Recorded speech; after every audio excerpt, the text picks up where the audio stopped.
Good morning, YouTubers. It is RC here with RC67. And the car on this turnstile is a car that I showcased the other day, probably about a week or so ago, that I picked up at a indoor flea market, and I was going to go ahead and restore it back to an original looking condition. And that's what I did here. So this here is the Torino Stalker. So this car came out in about 1975. It is a Redline edition, and it was released with another car, I think as a set later on. It was a Stalker Monte Carlo, I believe, which was in yellow, which came out, I believe, in 1973. And I think in the later years, like 77 or 78, they were sold together as a set. There's also a Mustang Stalker, and then, of course, that may make the three. I did some more research, and I found out that there are some cars of this similar body style or same body style that were made in Mexico, and I'm probably going to butcher the name. Aramudet, I believe is how they pronounce it. I probably pronounced it incorrectly. But anyway, it's the same die-cast style, but the paint obviously is going to be different, and the paint was more of a thick enamel paint. And the axles, from what I was researching and seeing some of the videos online, the axles were really long, so the wheels stuck out really wide. But nonetheless, the casting was still pretty cool. I wouldn't mind getting my hand on a couple of those and maybe restoring them myself. But anyway, let me tell you what I did here. So when I first got this car, if you guys saw that video, and if you go to my Instagram channel, which is RC67HW, you can see some before and after pictures. So this one here, plastic base here. These little rivets, I call them mushroom heads, but they're the rivets where they squish down to seal the bottom of the car, the base of the car to the body of the car. Drill those out, and I take that apart, and then of course I pop the wheels out. This one needed a lot of love. When I got the paint all stripped off, there were some weathering marks where the casting that was exposed to the metal had been weathered.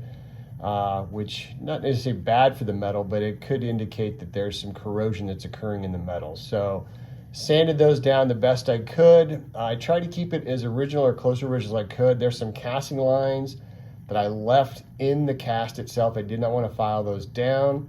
I wanted to keep that as original as I could. So there's a couple little casting lines right here in the front, right there along the front part of the fender well there.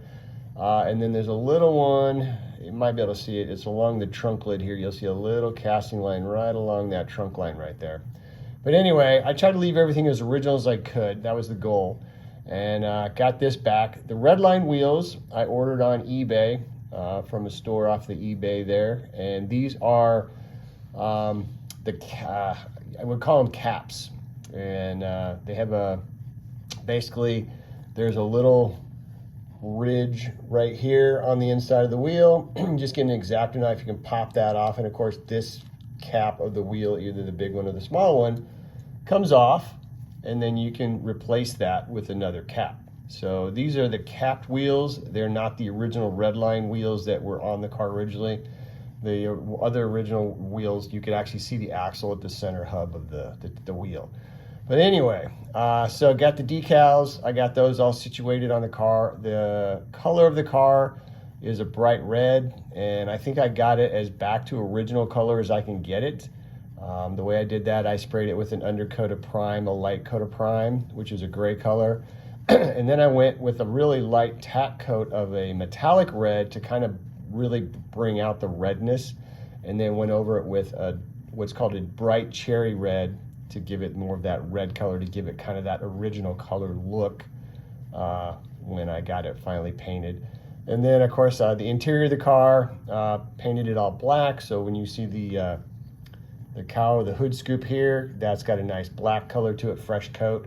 And then of course the front grille here, and then the base of the car, I re-chromed all that. The base of this piece actually was plastic, it was not metal. I was a little surprised by that, but then again, not really, because this was, it came out in 75. This is kind of in that time frame where the economy wasn't good and companies were looking for ways to cut back. And of course, making an all metal car, metal base, metal body, it would be more expensive. So then of course, Hot Wheels, in order to save money, the base of this car became plastic.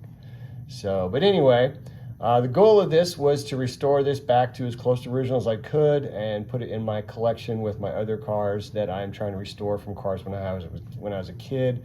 I think my brother and I think he had this car. I don't know if I had this one or not, but I could have swore we had this when we were kids.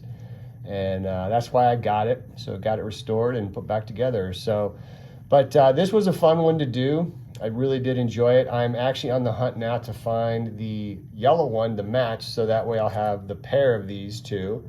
And that way we can have the pair in the collection.